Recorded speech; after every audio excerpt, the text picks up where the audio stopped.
Hello, everybody, and welcome back to the Drive Pink Dialogue. I'm your host, Scotty. I'm here with my co-host, Saur, and today we are talking about the goalkeeping situation at Inter Miami. We got official word from the club that Oscar Ustari had been bought out, mutually part ways between him and the club.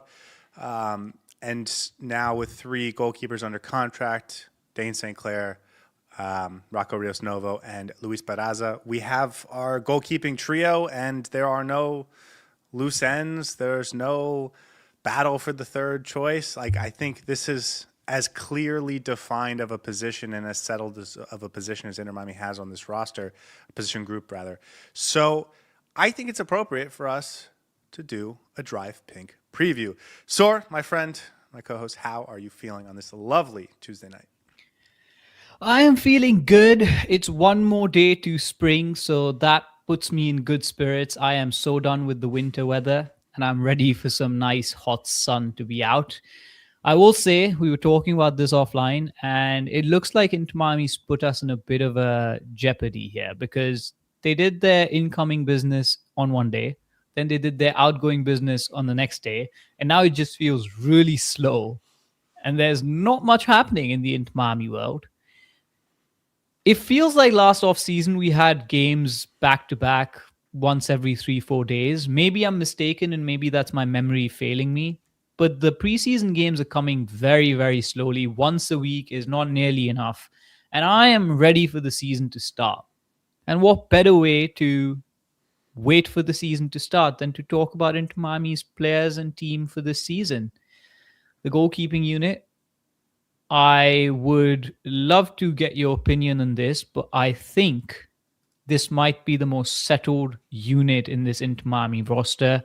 One that we're comfortable with in the first choice, in the second choice, and maybe now the third choice. It's a long shot from where we were last season, where you and I were tearing our hair off thinking, what is Inter Miami even doing in the goalkeeping position? So one season, one off season can change a lot. And I'm glad that Inter Miami's actually managed to do some good business in this position, because you know what? This might be the difference between Inter Miami winning 0 trophies and Inter Miami winning 3 trophies. Probably the most important and scrutinized position on the pitch. Let's talk about it. Yeah, listen, just for context, last year we did a Drive Pink preview for every single player. And we looked at each other a month ago and said, I don't know if that's really going to happen again. So maybe what we'll do is over the course of the next couple of weeks, do a preview for every position group instead. And maybe that'll be much easier. Because goalkeeper is so settled, and I think there's a chance there's a new center back that comes in. I think there's a chance there's a new midfielder and perhaps a new forward. I think that everywhere else is a little still at risk of being changed, whereas I think the goalkeeping situation is firm until at least the summer and perhaps the next 2 or 3 years at this rate. So yeah, let's get into it.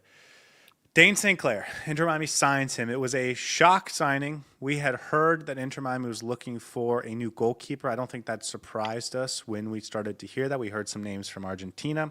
And then as MLS free agency kicked off, nobody paying attention to Inter Miami, they just snuck in there and landed one of the best overall prizes available and the number one goalkeeper on the market in Dane St. Clair.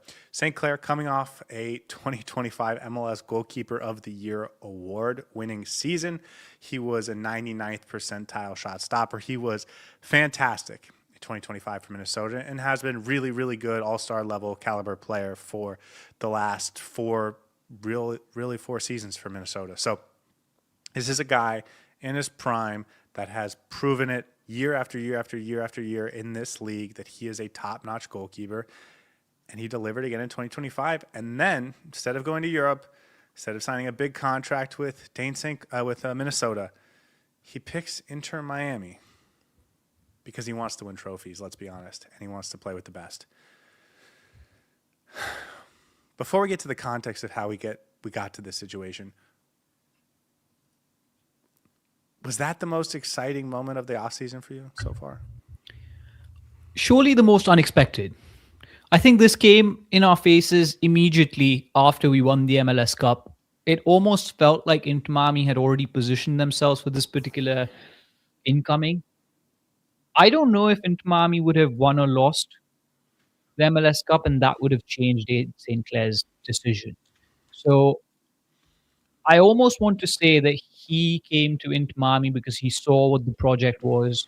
He saw what the prospect of winning trophies at Inter Miami looked like.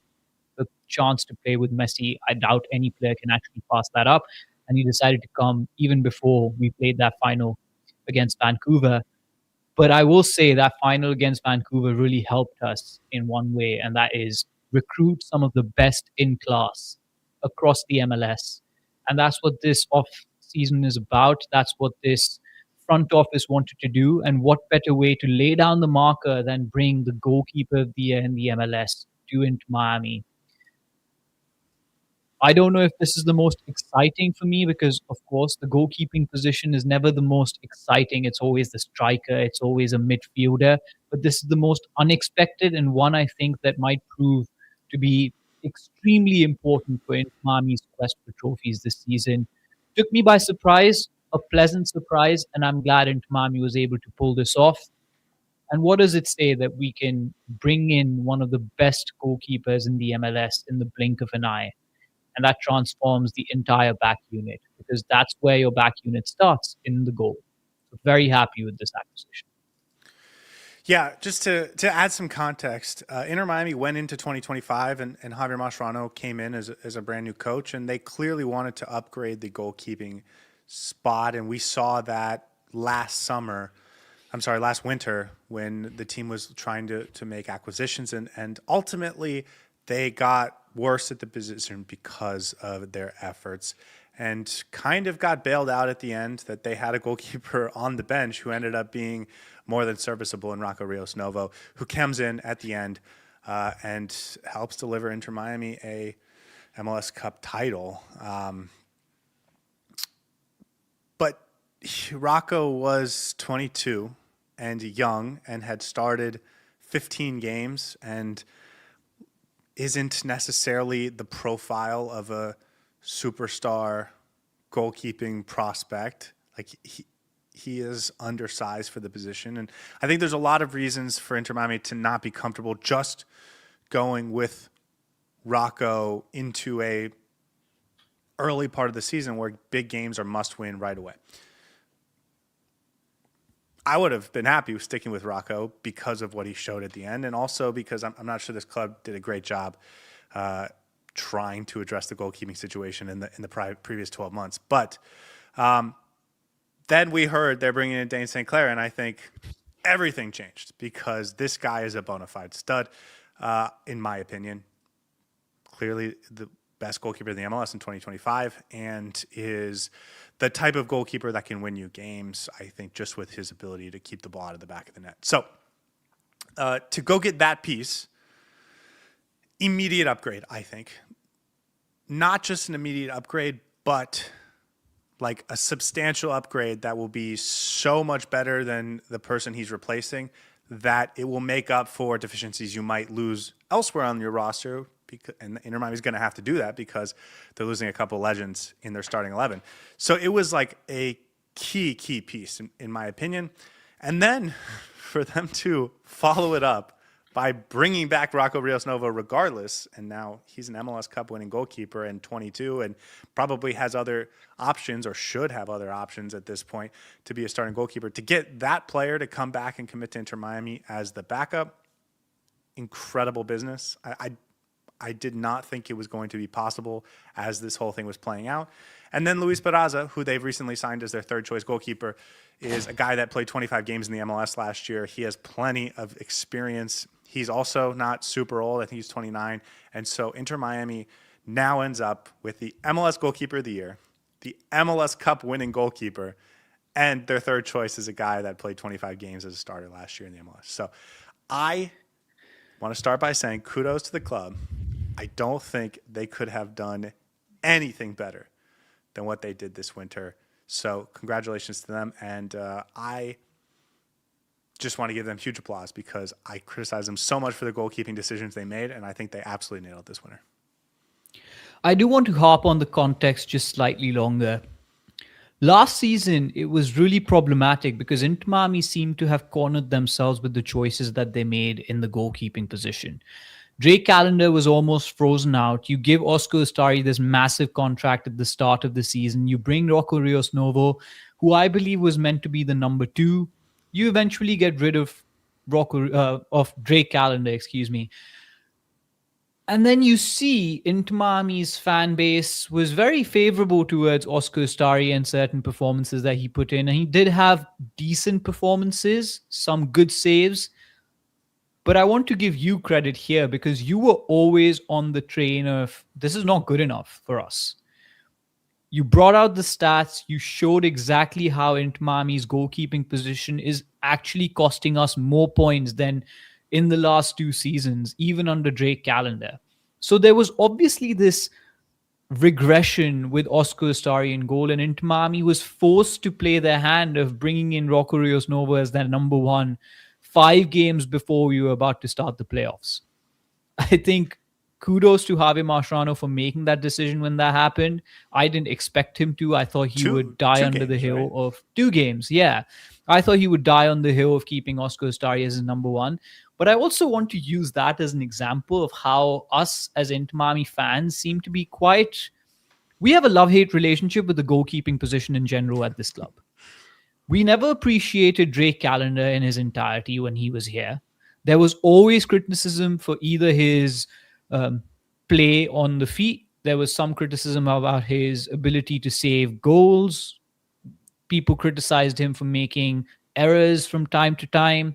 Then Oscar Ustari came in. We were completely opposite, commending him for his performances. Then we turned as a fan base sour on Oscar Ustari as well. And finally, I think there was a general agreement across the fan base that Rocco Rios Novo is our savior. Thank goodness for Rocco Blocco and the performances that he put in the playoffs, because we wouldn't have been able to win that MLS Cup without those performances. And now I see certain members of the fan base criticizing Dane St. Clair, saying that he's equal to Drake Callender. He was the MLS goalkeeper of the year. That's no joke. There's stats to prove that he is good enough to decide games by himself. So I just want to put that as a context out there, that we as a fan base have never been correct about Inter Miami's goalkeeping position. And I think we need to give ourselves a little bit of leeway as to how we evaluate the goalkeepers. The first and foremost responsibility for a goalkeeper is to save goals. Everything else comes secondary. And I think by bringing in Dane St. Clair, we have given ourselves a chance to save at least 2 or 3 goals every game. And that can be the difference between 0 points and 3 points in the MLS. And being knocked out of the CONCACAF Champions Cup in the first round versus making it to the final. So I do think we need to use his history as an example of how good he can be, of course. Judge him by the performances that he puts in. But this is a huge upgrade on paper, and I'm sure it's going to translate in practice as well when we go into that first game against LAFC in the MLS. Yeah, listen, it's apples. It's Granny Smith apples versus Red Delicious apples. But if you look at the advanced stats for Inter Miami's goalkeeping play in the 34 MLS games last year, they probably gave up about 6 goals more than they should have.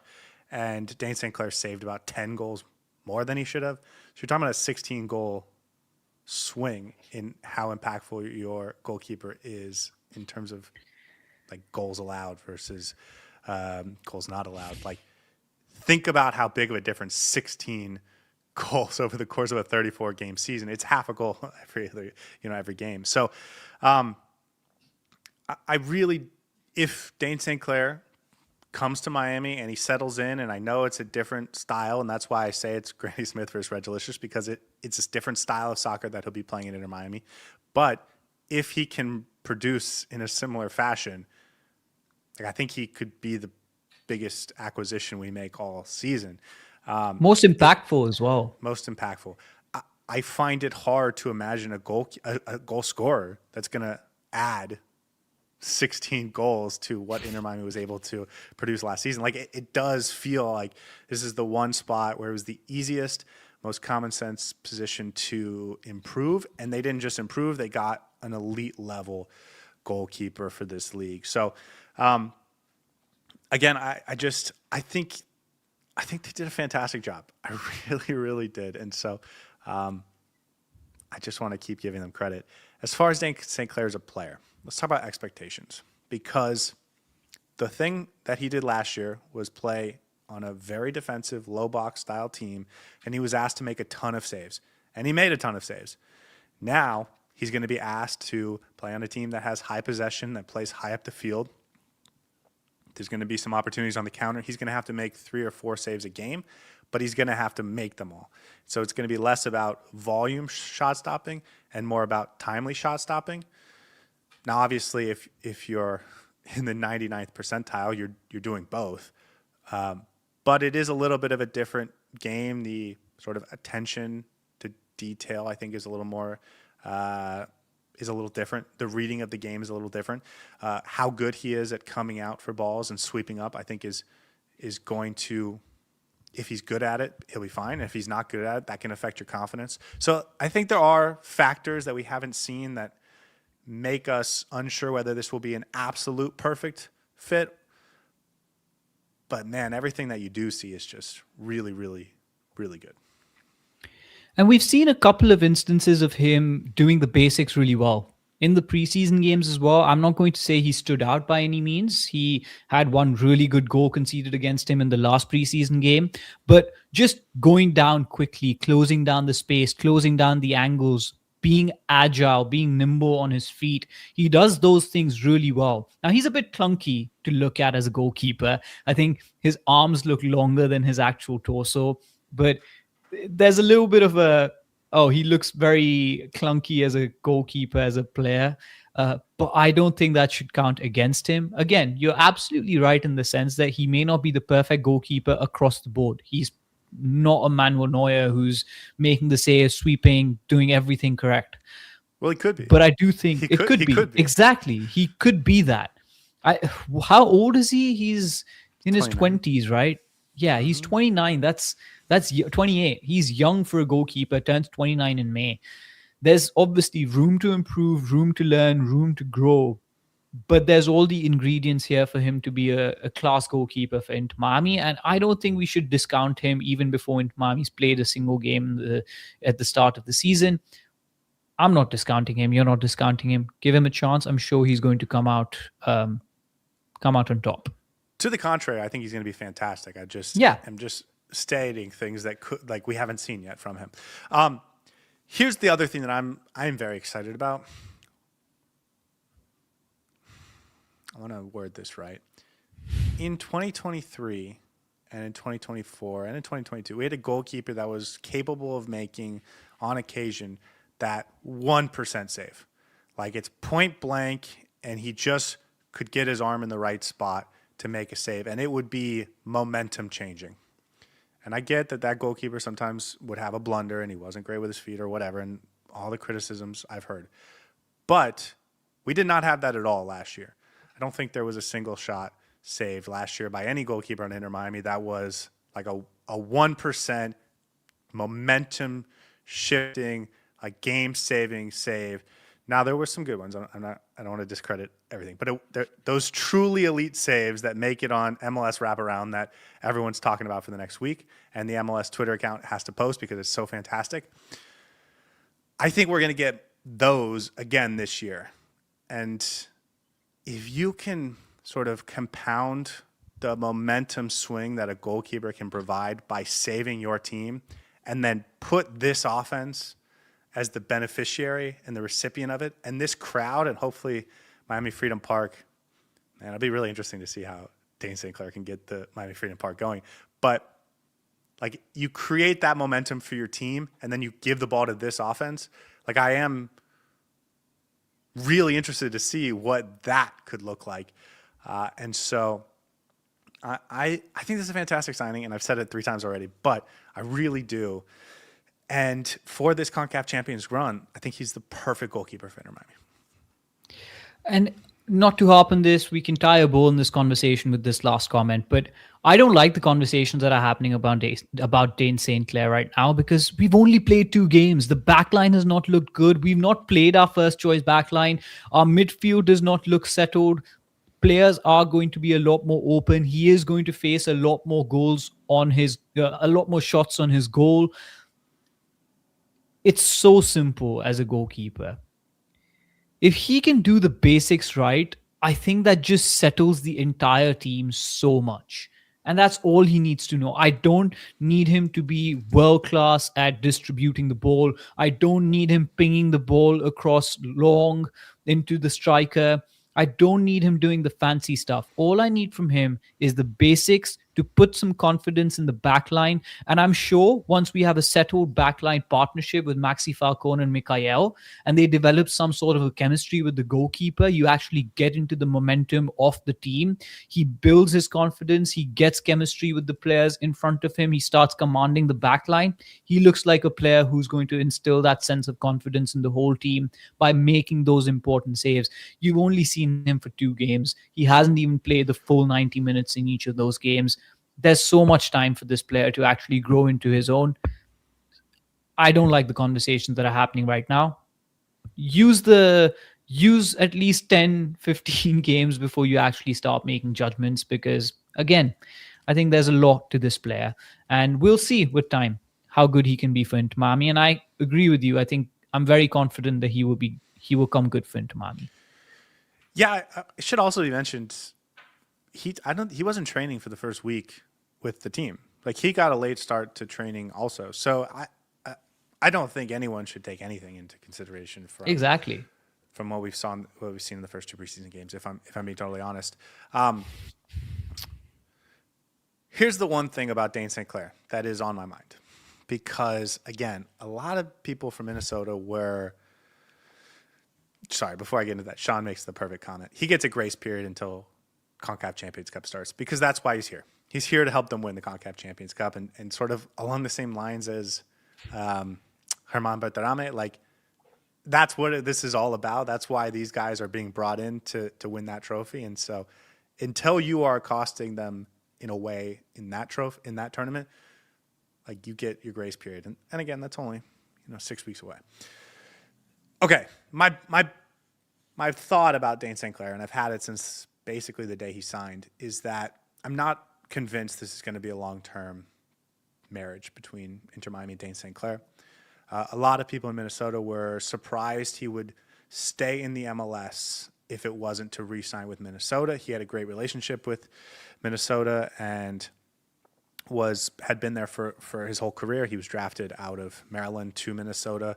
And so a lot of people thought he had European ambitions, wants to make the Canadian national team. Like all of the steps you would expect from an MLS goalkeeper of the year who's sort of entering / in his prime, wants to go conquer the world. And then he signed with Inter Miami, which surprised people. But I don't necessarily think going out and conquering the world is not still on his mind in some form or fashion. And so my thought is that I could see this being a relatively short-term partnership, and that by the end of this summer, by the end of the World Cup, I think we might be on Dane St. Clair could move to a bigger and better club really at any window from then until his contract runs out. So that's my big thing. He wants to make the Canadian national team, and if he goes to a club in the English Championship or in Belgium or in Germany and he isn't able to win a spot right away on a new team, he's not going to play because there's only one goalkeeper will play. He might lose that opportunity to be the number one for Canada in the World Cup. Whereas if he comes to Miami, if he stays in the MLS and he's playing every week, he has a better chance and probably the best chance to be the number one for Canada. So I think he wants to come win the CONCACAF Champions Cup, win the starting job for Canada, and then from that point on, all doors are open for the rest of his career. And I think Inter Miami is totally on board with that because they too want to win the CONCACAF Champions Cup. That's an interesting thought. I'm sure a lot of people have thought about it. I don't necessarily agree with it. I do think he's coming in as the first choice goalkeeper for at least the next 2 years. He has a 1 year contract, I believe, which would maybe add credence to your He point, but has I he has a 1 year 1 year with an contract option. with an option for the shortened Yeah. season at the beginning Hmm. of next year. And I think that makes sense. What I will say is, I think he's going to be here long term. Of course, the World Cup is an important marker for a lot of these players. So maybe it is CONCACAF Champions Cup or bust, and he is coming in to bolster the squad for the CONCACAF Champions Cup, make sure his performances are good, win that with Inter Miami, and then cement his place with Canada for the World Cup. I think there's nothing wrong with that, both from the player side and from the team side. I do think there's a motto here that Inter Miami is employing, which is valid. You want to make sure your team is utmost ready for the CONCACAF Champions Cup, which is the first marker, the first trophy that you want to win. You're going all Hail Mary to make sure you do everything you possibly can. And by bringing in the MLS Goalkeeper of the Year, on paper, this is the best goalkeeping unit that you have ahead of the CONCACAF Champions Cup. I think that shows ambition. I think that shows smarts. And if that's the plan for him to be on the roster for 6 months and then evaluate where he will be in the summer, that's okay. If he helps us win the CONCACAF Champions Cup and then moves on, I think that's the best stint in Inter Miami history that's ever happened. You become an immediate legend. If he doesn't help Inter Miami win the CONCACAF Champions Cup, if God forbid we fall short, that's also okay. I think Inter Miami is being ambitious, and sometimes you have to try these things to be ambitious and make sure you're ready for the best and the biggest tournament. And I don't think there's anything wrong if that's the plan for Inter Miami. So, yeah, there could be some valid claim that you make about him being here for the short run and then eventually moving on. But I don't think there's anything wrong with that. I do personally think he's going to stay on longer. Yeah, and listen, that doesn't mean he's going to leave in the summer. It just means like I Yeah. think once the World Cup is past, like I think from that point on, like it's within the realm of possibility. And to be honest, that could be for a lot of players. Inter Miami could actually have a fire sale in the summer after the World Cup. You never know. That could apply to a lot of players. I don't know about fire sale, but a lot of guys that are going on to bigger and better things that have stayed through the CONCACAF Champions Cup, stayed through the World Cup, but then the time might be right for them to move. I think you're absolutely right about that, and maybe it's a conversation we'll have with a couple other players over the course of this preseason. So I want it to be on people's radars because you think about it logically from the player's point of view, you'll think about it from the club's point of view, and this as a short-term marriage makes sense. And if it works, boom. I mean, if both sides are happy, he could be the goalkeeper for the next 5 or 6 years and really be like a legend in Inter Miami. But I just want everyone to sort of have that in their head that this guy feels like a player that, he wants to come win now. He wants to get to the World Cup. But tomorrow, next year or whenever, he could also want to go play in Germany, right? Which brings us to Rocco Rios Novo. That guy is an Inter Miami legend, and if he never played another game in pink, he would still be an Inter Miami legend because that Say man, it for the people in the back. Rocco Blocco, Inter Miami legend. man, there are so many Rocco Rios Novos jokes that were in our chat all of 2025, and they were right all along. They weren't jokes after all. He came in and he settled the ship, and the team played better defensively and better throughout the team because of it. I think he started 16 games last year, and Inter Miami lost 1 out of those 16. I think they won. And that 11. didn't even matter. Right. And so it was weird to me to see him come back because I thought, man, an MLS team would have seen this guy do what he just did and think to themselves, American, young, relatively inexpensive, let's go get him to be our number one goalkeeper. And then he came to Miami after we signed Dane St. Clair to be the number 2. First of all, I do think he's the number 2. Like I don't think this is a competition. Obviously, if Dane St. Clair falls off a cliff or he's abducted by aliens or his just confidence just vanishes and he doesn't seem like he's that kind of guy, okay, sure, then you have Rocco there waiting. But I think this is clearly Rocco's number 2, Dane St. Clair's number 1, and I was a little surprised that Rocco would go for that when it happened. First of all, full credit to Rocco Rios Novo, man. We made so many jokes about where he is and what his position is going to be on the team. You and I basically question why is he even here, because he's not going to get any minutes. I'm not even sure what our over-under was on the number of games that he plays. Maybe it was less than 3. Ends up being so important for Inter Miami that without him, we probably don't win the MLS Cup. So fantastic turnaround. Just goes to show, do not judge a book by its cover. Nobody expected him to be what he was.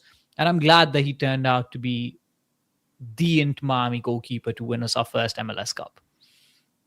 I think he was more important than Drake Callender in the grand scheme of things to where Inter Miami is at this point in time. That being said, I agree with you. Slightly surprised because I'm sure he had more offers.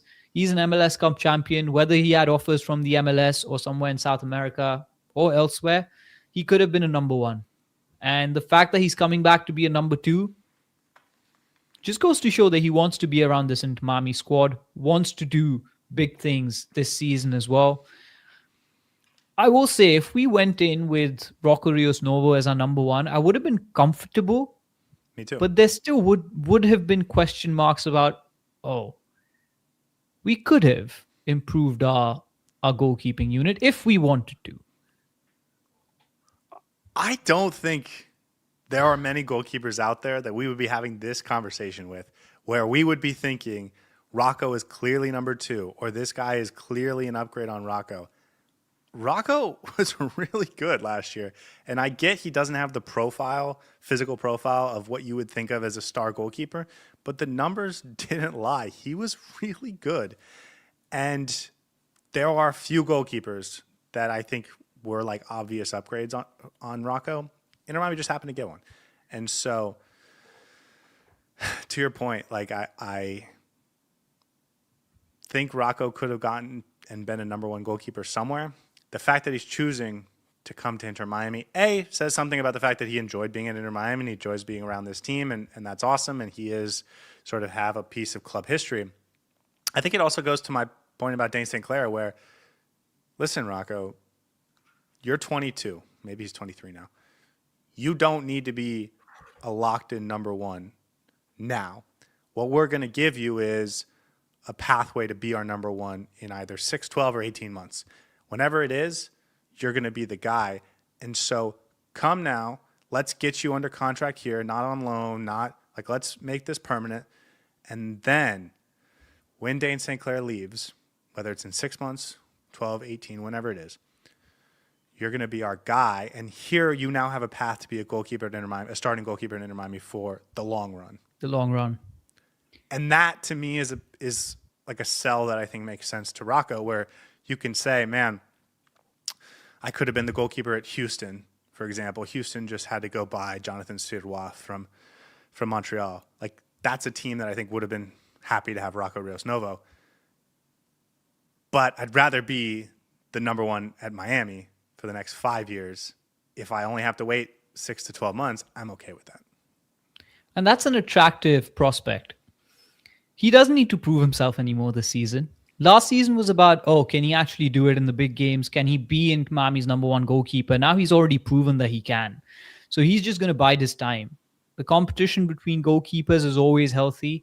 If Inter Miami, for some reason, is unable to get the best out of Dane St. Clair, we have Rocco Rios Novo sitting in the wings, ready to take over, and that's a good place to be as a team.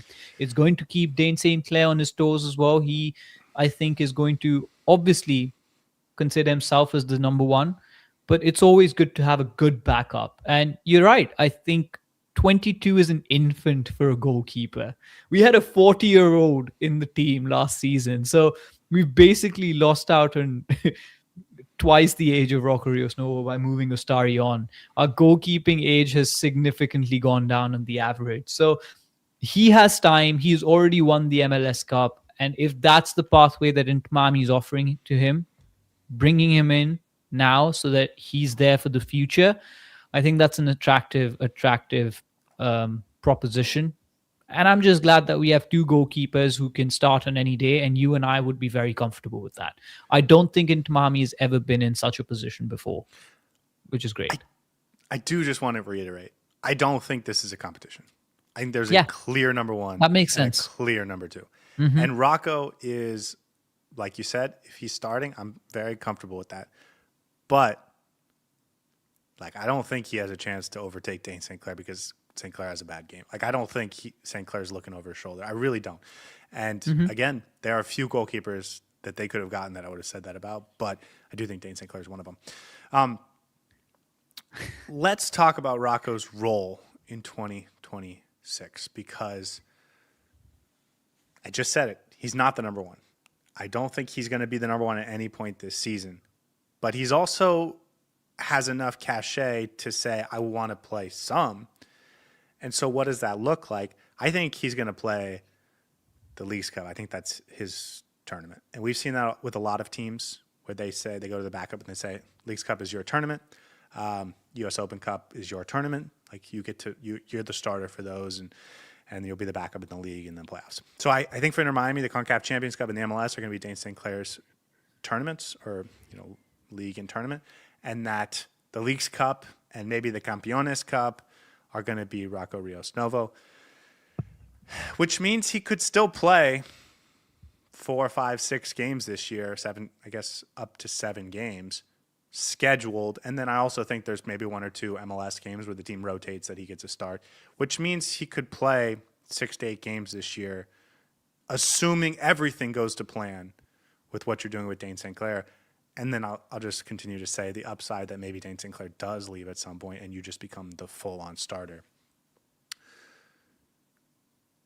That to me makes sense for Rocco, in my opinion, like from his perspective. No, I think you're right. He's going to start in the Leagues Cup, maybe a couple of MLS games here and there, Campeones Cup perhaps, but that's about it. Javi Marciano doesn't rotate much. He barely rotated his main outfield players, so let alone the goalkeeper. And that's okay. I think that's fine. Maybe after the World Cup, he might get more opportunities, but before that, up until the World Cup, up until July, I do think Rocco is going to have limited number of minutes. Leagues Cup is probably when he's going to play the most. Yeah, I'm thinking about 2024, where there was 2 games in the regular season where Tata Martino rotated Drake Callender out. He gave, I feel so bad when I forget someone's name. He gave Oscar Ustari a game against Toronto at the end of the season, and he gave the New York Red Bull away game during international duty to, who was our backup goalkeeper?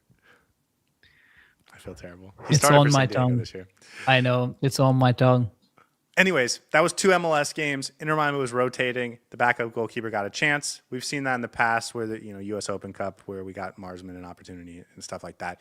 I think that's the plan for Rocco. CJ Dos Santos. Thank you, Dos Santos. You're gonna get 2 MLS games probably this year when we're rotating, when we have the league under control, when it's international break and half our team's gone anyway, something like that, and you get the Leagues Cup, and then you do everything else a backup goalkeeper does. That makes sense to me for our first 2 goalkeepers. Those are my expectations. Yeah. Do you disagree at all? No, I don't disagree with you at all. Of course, anything can happen during the season, but from what we've seen so far, in terms of why Inter Miami is making the moves that they are, last season's form and all of that, I think that makes complete sense. Dane St. Clair is your number 1, Rocco Rios Nova is your number 2, and that's a very healthy place to be as a goalkeeping unit. Okay, so that leads us to number 3, who we get to spend the most time on. And I'm very excited to talk about. What is his name again? 30 seconds? No, I'm kidding. Luis It's Luis Barraza. Barraza. No, I'm kidding. It's Luis Barraza.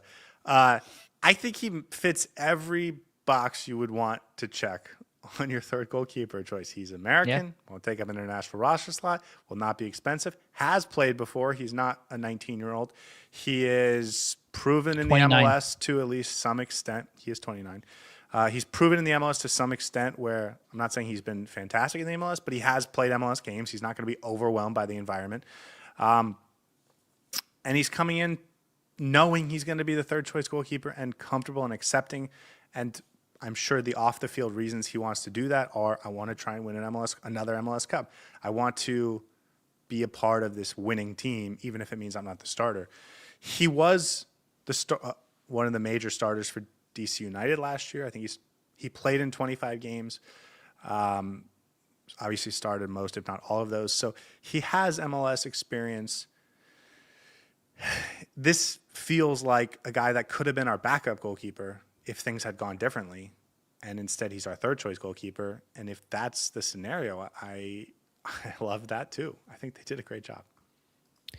Just to clarify, I think he only played 5 games for DC last season across all competitions. In the league, 5 games, and then across all competitions. For New York in 2023, he played about 25 games.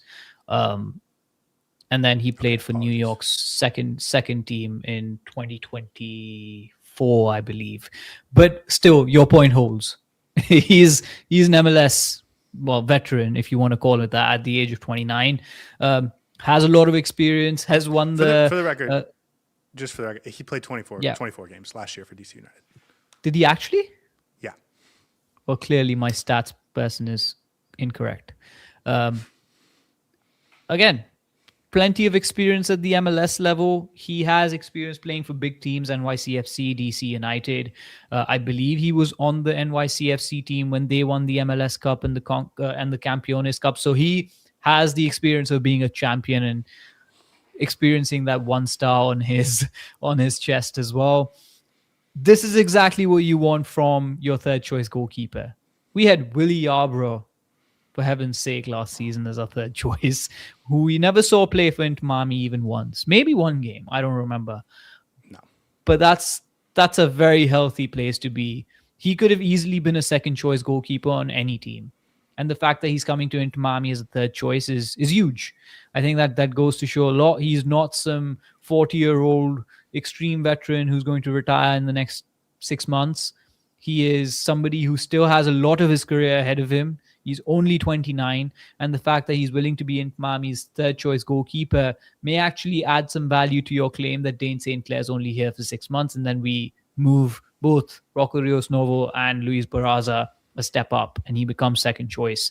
That could be the case, but yeah, I'm happy with that. If he gets a game in the MLS against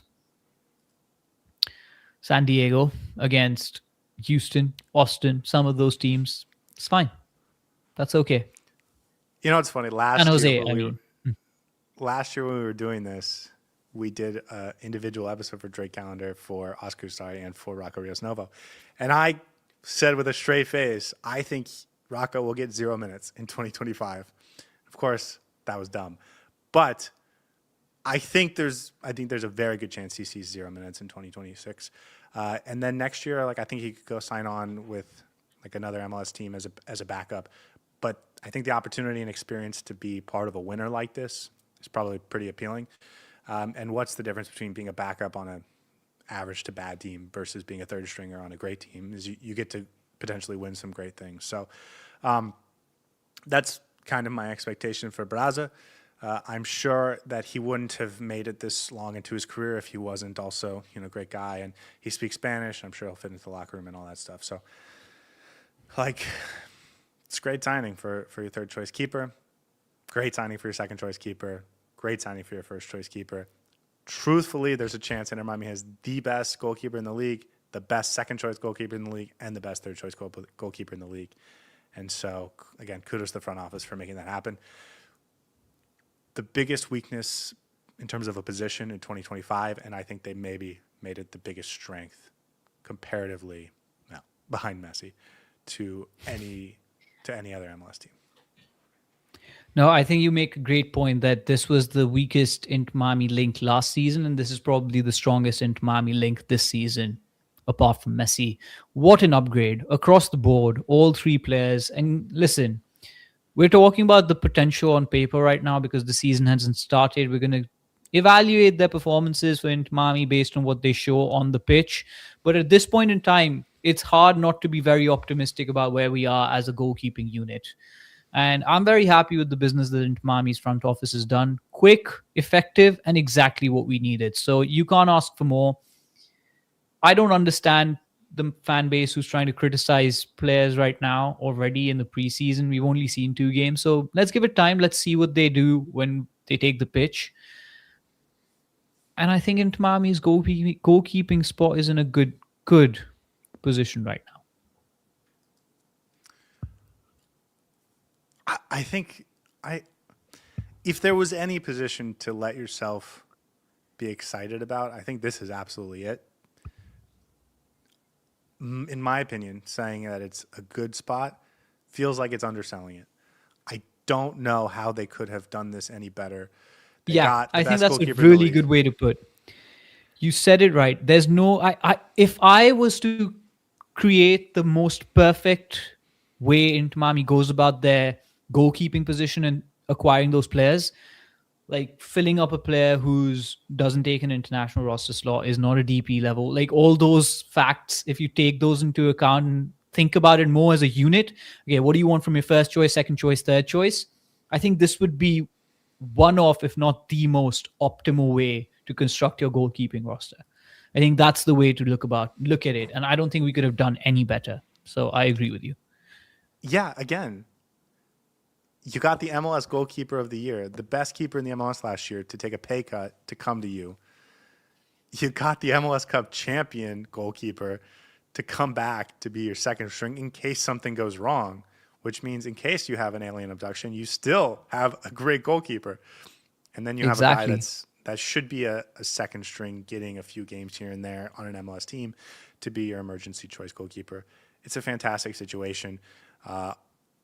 I really struggle to see how this could go wrong. I mean, I get Don't it's jinx sports it, and man. something could always go wrong, but like this Don't is as jinx it. secure. This is as secure as anything that Inter Miami could have done. Like they did a great job. Yeah. Okay. I agree. Anything else about the goalkeepers? No, I think happy with it overall. And that's about it. Yeah, I think so too. I am super, super excited about this. Okay, there's a couple other topics that we can talk about. We've got about 13 minutes to kill. So if there's anything you guys want to talk about in the chat, go ahead and shoot it. Tobias Ramirez is a player we talked about last week. Inter Miami made a $5 million offer for him from Argentinos Juniors. And we said maybe he wanted to go to Alaves. That was sort of the rumor. Maybe once the European transfer window closes, which it has, maybe he would come into play if that move didn't materialize. Now he's coming out that he wants to wait until the summer to try and still get that move. So I think you can cross him off the table. But the fact that Inter Miami was willing to pull the trigger on Segovia and make him a sort of TAM level player instead of a U22 DP and go out and buy another U22 DP makes me think that they should still try and do that if they can get a good piece. And of course, now that the European window's open, all of the other pieces that were loose and didn't get scooped up could be available for the taking for Inter Miami. They're all on the table. And I hope they don't limit themselves to players currently in South America, which has been their theme for their U22 selection process. But I'm sure there's a lot of players in Europe that maybe didn't get the move they wanted. It couldn't get finalized in time. And maybe there's a U22 out there that Inter Miami could snag. I don't know. Maybe. Wait, so Ramirez is still in play, right? Because he didn't move to Europe. Well, it's come out that he'd rather wait till the summer than move to Inter Miami. Oh, okay. There you go. So I think there's a lever that Inter Miami can pull still. They've shown their hand, unfortunately, by going with this rumor. Yeah. They've sort of shown that they're willing to do this and make this happen. So we talked about this, I think, last episode where I said Inter Miami is in a very comfortable position in terms of where this roster is. And now we are almost in a luxurious position where we can, instead of going for bolstering a position, we can go for a player that we like. So I'm hoping that at this point, Inter Miami's recruitment staff is sitting there and thinking, okay, we've done our business in upgrading the goalkeeping situation, bringing together our centre back and back line. uplifting our midfield in the way that we wanted to. We've upgraded the front line with Berterame as well. Now let's see which of these players on our U22 list that we put together over the last year can we actually go out and procure. What are the likelihood of bringing in the players rather than the position? So even if it's in defense, even if it's in midfield, even if it's in the front line, I'd like them to try and see if they can make something happen. Shame Ramirez didn't work out, but honestly, if he wants to go somewhere else, that's for the better. And yeah, I do think there's that one last update that we might get towards the next couple of weeks where Inter Miami's making a move, and it's an exciting move as well. Yeah, you said this last week when you said I think Inter Miami still has one piece left in them, and then we get the news about Ramirez, and it's like, well, they have that roster trigger to pull. They can pull it, and now I feel like it's incumbent on them to actually pull the trigger. And I get that so selfish and spoiled. I totally get that. But with everything they've done on going all in on this CONCACAF Champions Cup run, it feels sort of out of character. A couple things from the chat. There was an article published by I think Sports Illustrated about Lionel Messi going on loan to Newell's Old Boys next year for 6 months during the shortened season as they're transitioning from the current year-long calendar to the academic European-style calendar, that he would go on loan to Newell's Old Boys. My opinion is that's the dumbest nonsense I've heard, so I will just leave it at that. But maybe you feel like there's some more credence that we should give it. It's next year, man. Let's bother about it next year. I don't think there's any truth to this, but even if there is, it's fine. Why are we listening to Sports Illustrated? Yeah, no, they've not sports reporters in this sense, and this would be such a seismic thing to have happen that they wouldn't be the breaker of this news, and even if they were the breaker of this news, everyone else would find out within an hour, and it would be everywhere. So, no, I don't think so. I agree with you. Natalia says, what do you guys think about the James Rodriguez signing for Minnesota? It sounds like he might sign for Minnesota, maybe just a 6-month loan, or not loan, 6-month signing through the World Cup, keep him sort of fresh. But he's been rumored to the MLS for a very long time. What do you think? He was newsworthy in 2014, I believe, when he broke through on the scene in the World Cup. I haven't even seen him play in the last year or two.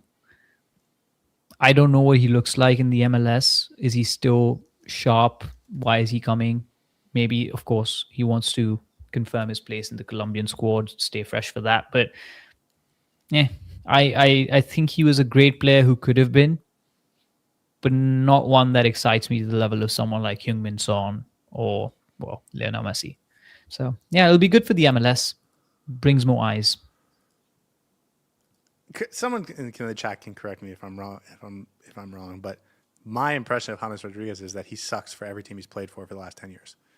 Yeah, the potential was always the potential was always there, but it never lived up to expectations. And that he's played for a bunch of teams, a bunch of clubs for the last couple of years on like 1-year deals, and it's been not particularly impressive in any of them.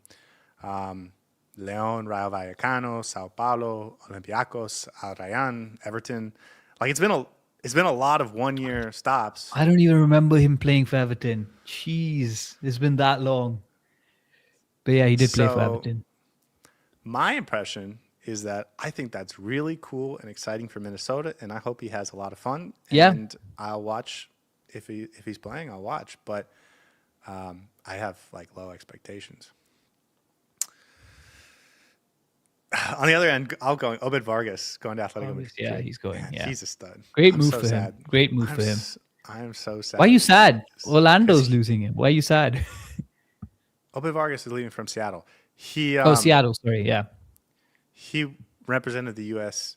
at youth level, and then he switched to Mexico. And he's such a good player. That's why you're sad. You're sad for your national. Yeah, fair enough. No, he's a great player. Yeah. Lost us the Leagues Cup last year. Yeah. There's one other thing I wanted to talk about, and I mentioned this Saturday night on the Raw Reaction, but I think it's worth sort of reiterating. Herman Bertarame signed officially on Friday. All the paperwork goes through.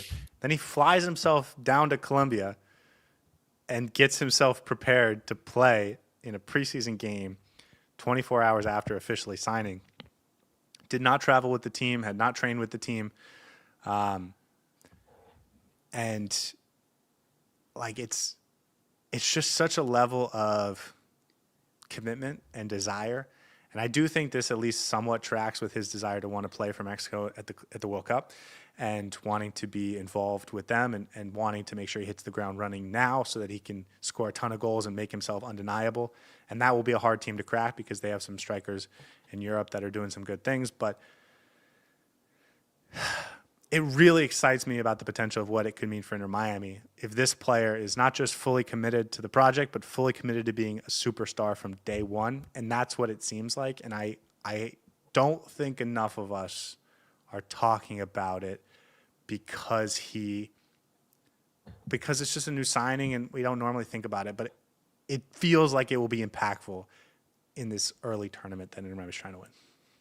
It would have made absolutely no difference if he didn't show up for the first game of the preseason. He signs on Friday. No difference to fans, no difference to even his prospects for playing for Mexico, his preparation. He could have easily worked on the side. Missing one game, traveling to Colombia might actually be more cumbersome for his body and trying to adjust to everything and all of that. He could have easily waited. I don't think there's anything in terms of his appearance in Colombia impacting his prospects or his role on the team or any of that. For me, in my mind, it's his commitment to Inter Miami that shows. He is excited to get started. He wants to get stuck in as soon as possible. Not just traveling to Colombia to prepare for this game. He made himself available, and when he came on the pitch, he looked really, really good. He looked fresh. He looked ready. Obviously, I think he's been in preseason longer than the rest of the players, but I think the fact that he's willing to travel for one game without actually having any preparation with the team, no training, nothing. He could have easily waited for the next game. I believe we're playing in Puerto Rico this weekend. He could have easily gone for that game. It's in Ecuador. And that would have been fine. I don't think anyone would have held that against him. It might have actually been logistically better for everyone if he'd done that. But no, he went out of his way. And for me, that's the commitment that I look for in a player. I'm very excited for him. And I agree with you. If he brings that level of passion and willingness to play for this team for however long he is here, I think that's going to be so good for Inter Miami moving forward. I disagree. I think it does matter that he came right away. I think it helps him like mentally get accustomed to the team. I think it makes the rest of the team want him to be a part of it faster. Yeah. And I think that anything he can do while he's still waiting for all his paperwork and stuff to continue to get involved with the team, like I think that it's going to make that 1% difference. So I disagree. I think it, especially from his own mental perspective, like I think it does make a difference. And so I love it so much, and I just don't think enough of us are talking about it. But maybe people think like you and think it doesn't matter that much. Actually. No, I think it really matters in the sense that it matters for his commitment to this team and what he's showing in terms of how much he wants to play for Inter Miami. I don't think it would have mattered in terms of the tangible aspects. Like practically speaking, I don't think it makes any difference.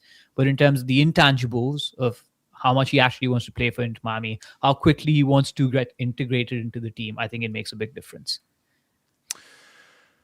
Okay, well, that's it for this episode, guys. We talked about the goalkeeping situation for about 47 minutes, and I think this is really something to get excited about, and I hope everyone is.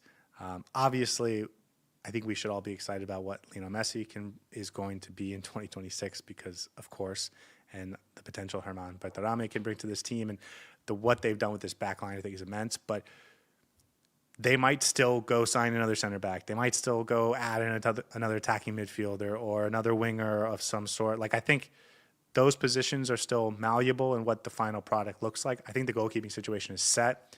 I think they've done a fantastic, phenomenal job, A++ in my opinion. And I think it's going to be the biggest upgrade spot this year from what we saw last year, and I'm super excited. Saur, what are your final thoughts?